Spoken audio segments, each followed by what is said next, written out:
금주의 정치 전망 김홍국 대진대 개공 교수 최순애 시사평론가 스튜디오에 나와 계십니다. 두 분 안녕하세요. 네, 네, 안녕하십니까. 이제 기온이 계속 이제 올라가잖아요. 오늘 서울이 35도. 아까 기상청 얘기를 들으니까 춘천은 36도. 이렇게 더울 때는 좀 어떻게 좀 이렇게 더위를 피하시나요, 두 분은? 이열치열입니다. 그냥 잘 이기는 게, 예. 잘 견디는 게 저는 제일 중요한 것 같습니다. 저 예. 별로 에어컨 안 좋아하고 선풍기도 안 좋아해서요. 그러니까 특히 저는 이제 견디기입니다. 나이 드실수록 에어컨 바람 좀 안 좋잖아요. 네. 거기 저도 그게 많이 왜 붙어요. 아니 저부터도 그렇기 때문에 어떻게 최순애 평론가께서는 이렇게 폭염이 이제 몰려올 때 더위를 피하는 방법이 좀 있으세요? 저는 원래 여름에 잘 이동을 잘 안 해요. 그러니까 특별히 방법은 없는데 뭐 네. 말씀하신 대로 우리가 어떤 세월이 주는 의미가 있기 때문에 예. 오는 대로 맞고 가는 대로 보내고 예. 어쨌든 뭐 특별히 뭐 날씨 때문에 우리가 스트레스 받고 짜증내고 뭐 이럴 거는 아니잖아요. 예. 더우면 더운 대로 추우면 추운 대로. 저는 견디자주의인데요. 예. 그래도 저 주말 시간 되면은 네. 한강변이나 산을 갑니다. 또 산에 가면 사찰이 또 한 군데 있는데요. 예. 가서 좀 마음을 정결하게 하고 뭐 이렇게 편안하게 하고 오면요. 네. 더위를 잊어버리고 땀 흘리고 나서 또 샤워 한번 하면 참 좋더라고요. 그래서 저는 주로 산과 강 이쪽으로 가는데 못 갈 때는 요즘 코로나19 때문에 잘 못 가거든요. 네. 그럴 때는 무조건 견디기로 갑니다. 두 분이 또 어떻게 더위를 나고 계신지 청취자분들이 또 궁금해하실 수 있기 때문에요. 이 피서법을 좀 여쭤봤고요. 오늘은 아무래도 뭐 한반도 얘기 안 할 수가 없습니다. 지금 이 대남 전단, 이 북한 당국에서 대남 전단을 살포하겠다고 이렇게 으름장을 놓고 있고요. 또 우리 국내 이 탈북 단체들도 이 정부가 만류하고 있는데 대북 전단을 또 살포하겠다 이렇게 맞서고 있는 이런 상황 속에서 혹여나 이 남북 간에 뭔가 또 좀 이 불미스러운 일이 일어나지 않을까 걱정하는 분들이 많은데 먼저 최순애 평론가께서 이 서로 간에 이 전단을 서로 보내고 받고 비난하고 이런 분들 좀 어떻게 좀 이렇게 해법을 찾아야 될까요? 일단 서로 공식 비공식 전단 삐라 살포 뭐를 보낸 거는 있었었죠. 네. 근데 그게 근본적으로 효과가 저는 틀리다고 보는 것이 일단 우리는 자유민주주의체 아니겠어요? 그래서 권력자에 대한 비판, 대통령에 대한 비판도 얼마든지 우리가 자유롭게 하고 있지 않습니까? 그리고 상당한 권력 내부의 어떤 정보도 금방 공유가 되고 있고 뭐 비밀로 뭐 감춰져 있는 게 아니거든요. 네. 그러니까 우리 체제가 워낙 민주적이고 우월하기 때문에 북한 쪽에서 어떤 삐라나 전단이 오더라도 우리는 사실은 흔들리거나 이럴 염려가 없어요. 오히려 이런 삐라를 보내는 북한 체제가 더 이제 우습게 되는 거죠. 그래서 북한은 근본적으로 북한과 우리가 체제가 다르다는 걸 인식할 필요가 있다고 봅니다. 근데 네. 지금은 워낙 지금 긴장이 고조되고 있는 상태여서 북한이 지금 뭐 한 1,200만 장 준비해놨다고 하죠. 그리고 한 3,000개의 풍선으로 보낼 이제 예정이다라고 하고 그것이 이제 언제가 될 거냐 아마 요번 주에 가능하긴 할 건데 뭐 노동당 중앙군사위원회에서 승인을 받으면 바로 실시할 거는 같습니다만 근데 이제 그 풍선이 워낙 이제 대거 이렇게 오면 우리가 먼저 선제적인 어떤 공격을 하지는 않겠지만 네. 그 대량 살포된 삐라 때문에 뭐 혹여나 뭐 군사적 그쪽은 이제 억지로 빨리 보내려고 하는 입장에서 또 우리는 어쨌든 그거를 어떻게 막아야 될지 어떤 대비 태세를 갖고 있는지는 모르겠지만 막으려고 하는 차원에서 의도하지 않게 어떤 군사적 충돌이 발생할까 염려되는 부분이거든요. 그래서 저는 북한에서 지금 근본적인 그런 삐라에 대한 효과가 없을 거다. 뭐 단순히 지금 응징 보복 감정적 대응인 것 같거든요. 자기네가 이제 우리한테 받았기 그러니까 북한 때문에. 당국이 이제 대남 전단 보내는 건 우리 사회가 그만큼 뭐 성숙돼 있기 때문에 별다른 영향은 없을 거고 이제 걱정은 탈북 단체들이 대남 전단을 이제 보내는 부분이에요. 정부가 이제 만류하고 있고 이재명 경기지사는 또 적극적으로 또 만류하려고 그랬더니 이 지사를 또 굉장히 위협하는 분도 생겨서 또 경찰 수사도 시작됐고요. 뭐 이런 부분들. 근데 어제 걱정이 이미 됩니다. 한 군데에서 취소를 했어요. 예. 큰샘이라는 단체에서 페트병에 담아서 쌀을 보내는 걸 취소를 했고 25일 날 이제 그 박상학 대표가 운영하는 단체에서 하겠다는 건데 100만 장. 저는 네. 그거는 일단은 지금 워낙 좀 예민한 상태고 긴장이 고조된 상태니까 좀 자제를 하고 취소를 하는 게 좀 좋겠다 이런 생각을 합니다. 네. 양측 다 다 중단해야 되겠죠. 그런데 중단하기는 어려운 상황으로 간 것 같습니다. 북한 조선중앙방송 그리고 노동신문 보도 따르면 아침부터 1200만 장이 이미 인쇄가 됐고 예. 지금 각 지역 공장 등을 통해서 수백만 장을 추가로 인쇄하고 있다. 그렇다면 최소한 2000만 장 이상이 일단 준비가 되고 있는 상황이고요.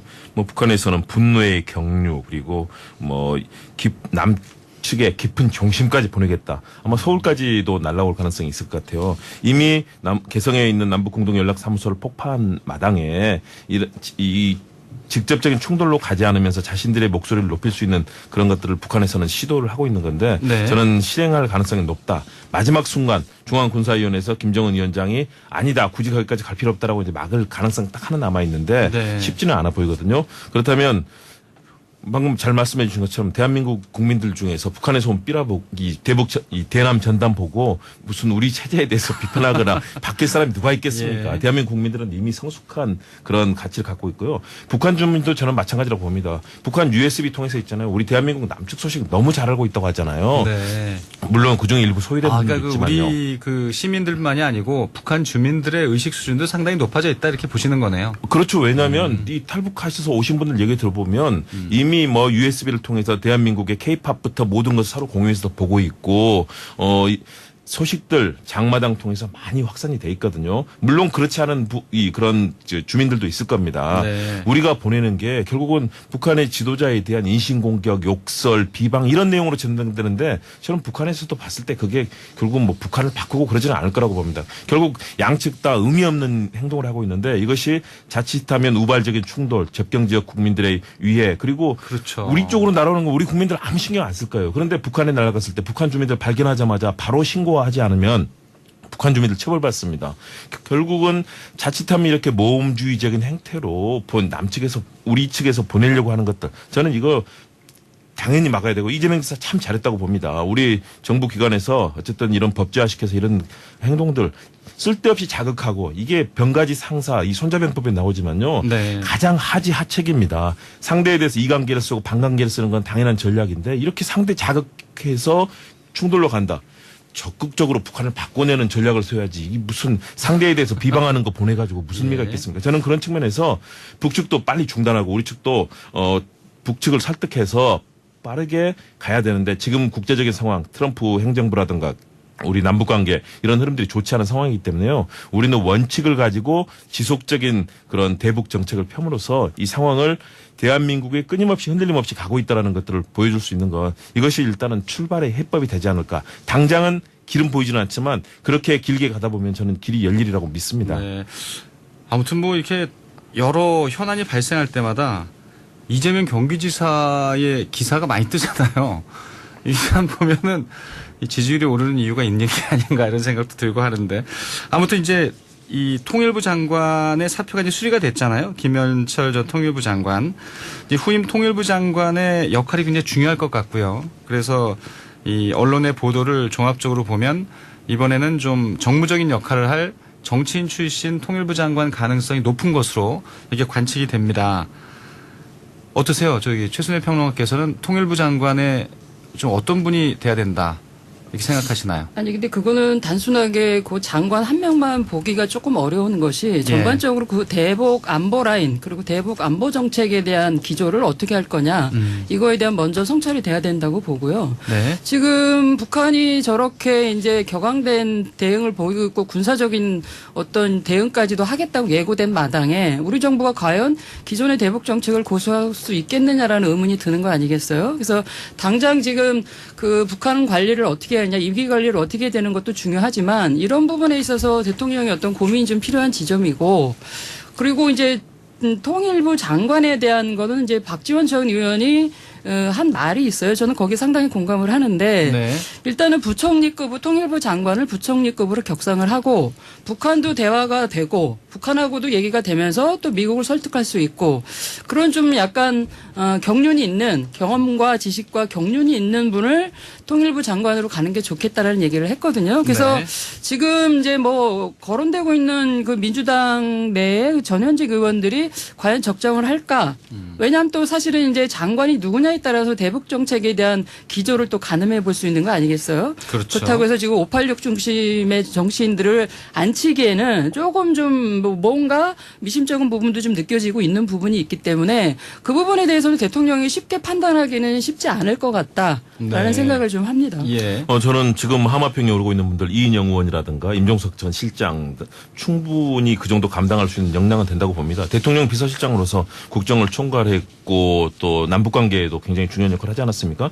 임종석 전 실장의 역할도 충분히 의미가 있고요. 이인영 대표도 뭐 원내대표를 했었고 그동안에 뭐 경륜이라든가 또 남북관계 많이 활동을 했었거든요. 네. 저는 뭐 또 이번에 뭐 이름은 요즘은 좀 덜 나오지만 우상호 의원 같은 경우도 굉장히 원내대표 때 이 일을 처리 방식이라든가 합리적으로 굉장히 잘했습니다. 그래서 저는 이분들 중에 뭐 될 가능성이 높다고 보는데요. 문제는 우리 대북 정책이 어떻게 가야 될 것이냐. 지금 사실은 모든 정책의 중심이 청와대가 있거든요. 네. 일선 장관들이 움직이거나 장관들이 역할을 할 수 있는 게 굉장히 제한적인 그런 측면이 있었습니다. 더군다나 김현철 통일부 장관 같은 경우는 학자 출신이고 사실은 과거에 정치권에 일부 있었지만 목소리를 내면서 이걸 관철해내기가 쉽지 않았던 측면이 있습니다.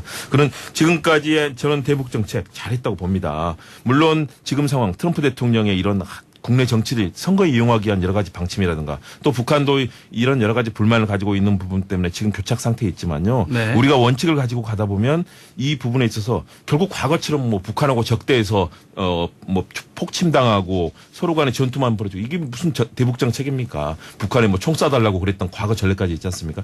이제는 북한을 제대로 바꾸기 위해서는 제대로 북한에 대해서 우리가 포용하는 위치 그리고 북한이 잘못했을 때는 따끔하게 경고도 하고 하면서도 그러나 북한을 결국 우리가 품어줄 수 있다는 그런 희망을 가져야 북한도 바뀔 것 아니겠습니까? 그런 측면에서 어떻게 하면 청와대와 통일부 그리고 우리 외교부처들 저는 외교안보 라인 이번에 좀 뭔가 바꿈이 필요하고 보이고요. 청와대 통일부 장관만이 아니라 좀 이제 확대해서 그럼요. 외교 라인도 좀 바꿀 필요가 있다. 그럼요. 외교안보 예. 실장 비롯해서 외교부 장관이라든가 또는 국정원장 사실은 좀 오래 하셨죠. 예. 그리고 남북관계 또는 미국과의 관계에 있어서 제대로 목소리를 내지 못하고 사실은 그동안의 트럼프 행정부의 이런 강력한 드라이브에 계속 끌려가는 모습 보였거든요.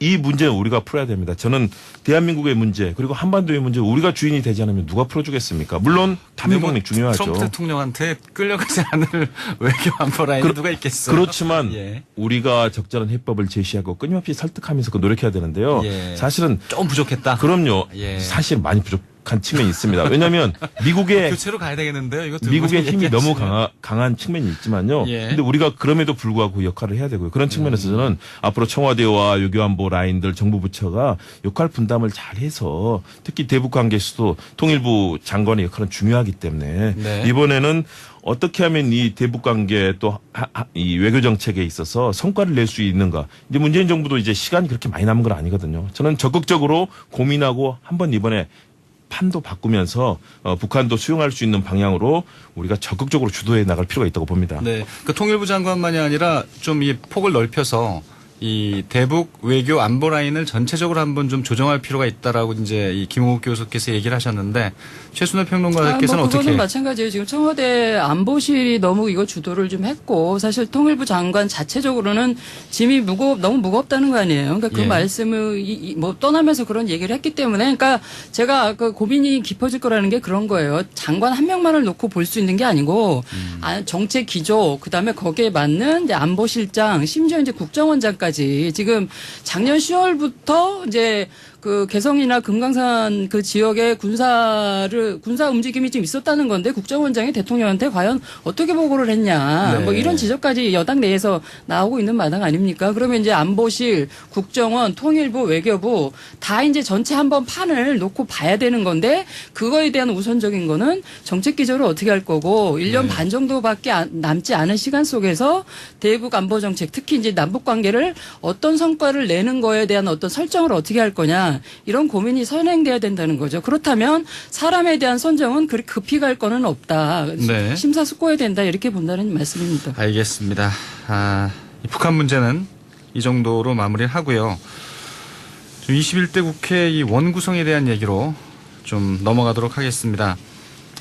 원구성 협상이 좀 지리한데 약간 좀 가능성이 보이는 거는 이제 주호영 미래통합당 원내대표의 이제 국회 복귀 가능성이 이제 높아지면서 뭔가 이제 좀 대화하고 협상할 여지가 있지 않을까 이런 좀 기대인데요.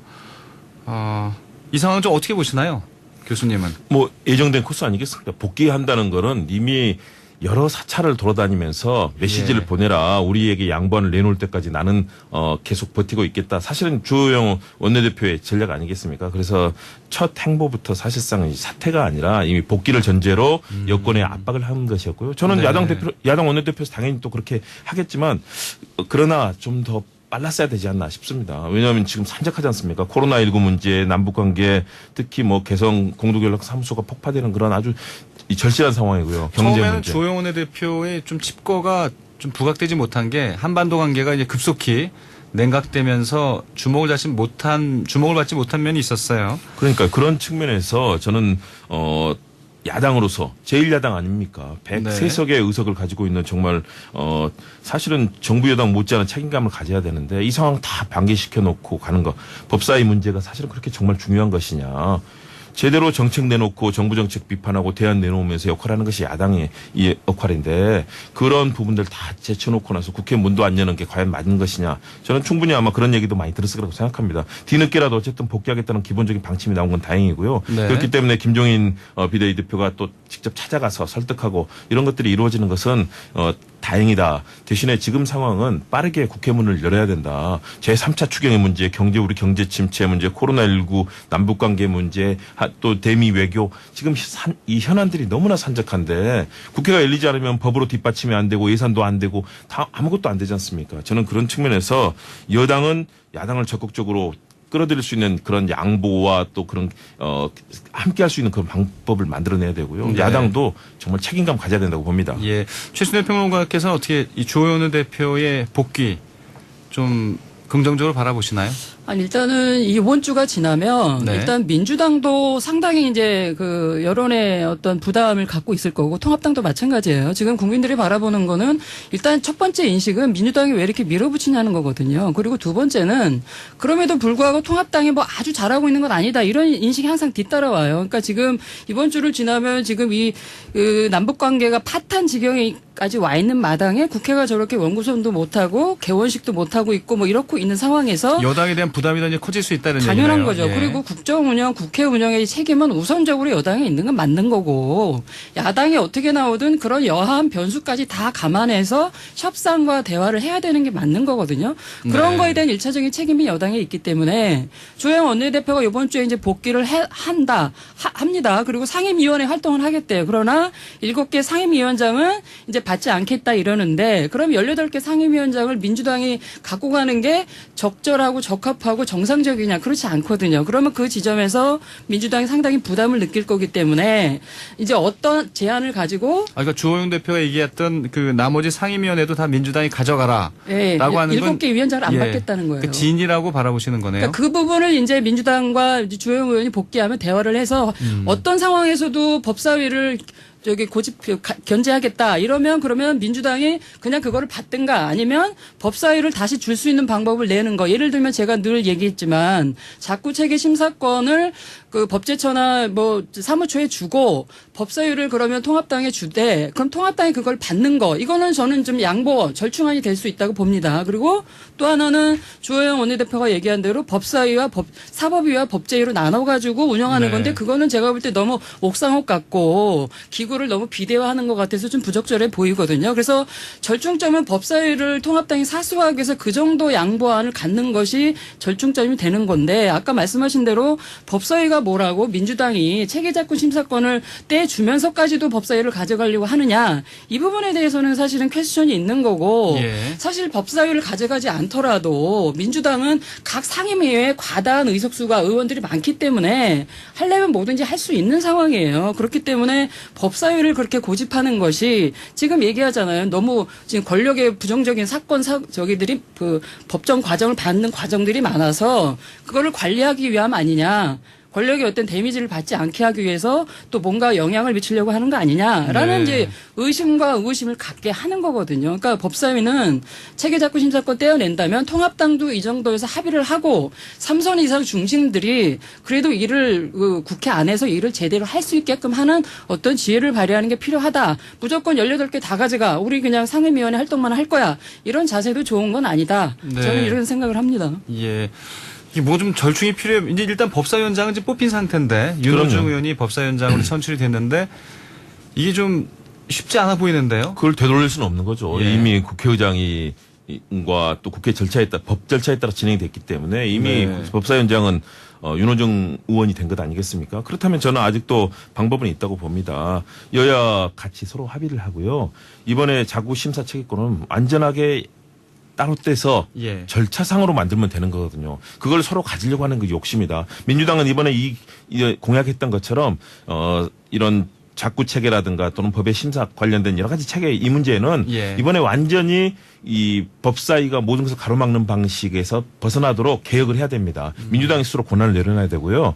그래서 상반기에는 어차피 민주당이 이제 이미 선출이 됐기 때문에 윤호중 위원장이 하고 하반기 국회 하반기에는 통합당이 할 수 있는 거죠. 네. 저는 여러 가지 절충안들을 만들어내고 예결에도 마찬가지로 이렇게 하면서 역할을 하는 것이 바람직하다. 뭐 18개를 전부 가져가라. 근데 민주당에서도 좀 이제 그 야당에 대해서 좀 배려하는 모습도 좀 필요한 것 같아요. 이게 배려인 거죠. 예, 그래서- 왜냐하면 예. 의석이 지금 180석 가까이 되는 데 있잖아요. 예. 그 의석을 하자면 사실은 원래대로 한다면 저는 의석의 비율로 본다면 18개 음. 상임위원장 다 가져가는 게 맞다고 봅니다. 외국은 다 그렇게 하고 그렇죠. 있다고 그러더라고요. 책임 예. 정치를 해야 되는 것이기 때문에요. 이번에 예. 국민들이 표를 그렇게 준 의도가 뭐겠습니까?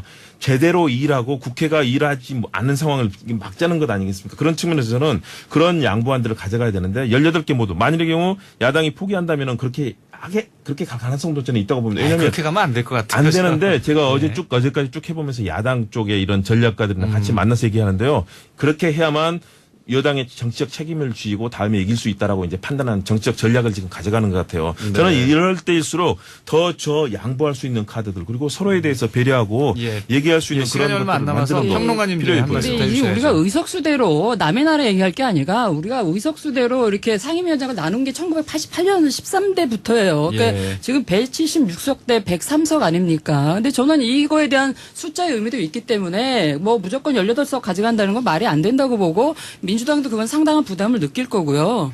법사위에 대해서 관례대로 그다음에 법사위에 대해서 뭐 옛날에 그 현재 노영민 실장이죠. 그다음에 우원식 의원들이 한 말이 있기 때문에 이건 전형적인 내로남불이다. 그래서 저는 좀 하나씩 양보를 해서 체계작구 심사권 떼내는 거 그게 개혁과제라고 하니까 공감이 되는 부분이니 네. 다시 내주고 통합당은 그걸 좀 받고 이런 것이 한 템포씩 양보하는 최선의 길이다 이런 생각을 합니다. 저는 그래도 뭔가 그 여야 협상에 뭔가 이 묘법이 생기지 않을까 하는 기대를 해보고요. 예, 두 분 얘기 고맙습니다. 네, 감사합니다.